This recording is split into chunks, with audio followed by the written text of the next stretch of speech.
Eren toplusundan söz yaradıcı bölməsindən 47-ci sualın izahı. Eyni köklü sözlər haqqında doğru fikirdir.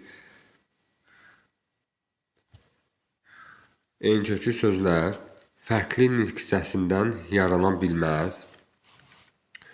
Bu fikir yanlışdır. Niyə yanlışdır? Çünki kökləri eyni nitq hissəsi olmalıdır. Biz bunu bildik ki, köklər eyni nitq hissəsi olmalıdır. Amma fərqli nitq hissəsindən yarana bilər. Köklər eyni nitq hissəsi olsa da söz növbəti mərhələdə, yəni növbəti leksik şəkilçi fərqli nitq hissəsi yarada bilər. Sonra eyni köklü sözlərin tərkibində qrammatik şəkilçi olmur, olur. Köklər eynidirsə, sözdə leksik şəkilçi varsa, qrammatik şəkilçi də ola bilər. Sonra bizə əsas lazım olan kökdə leksik şəkilçinin olmasıdır. İstənilən eyni köklü sözlər düzəltmədir. Bəli, bu düzgün fikirdir. Niyə? Çünki eyni köklü sözləri biz axtaran nəyə baxırıq birinci?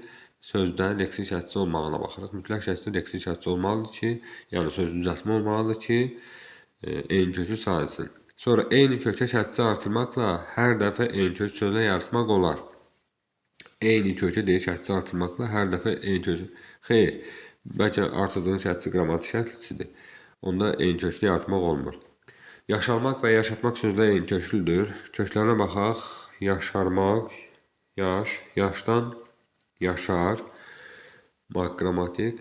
Yaşatmaqda yaş, yaşamaq, yaşatmaq. Deməli, buradakı yaş isimdir. İsim olan yaşdır. Buradakı yaş isə sifət olan yaşdır. Ona görə E variantda olmur. Cavabımız C variantı.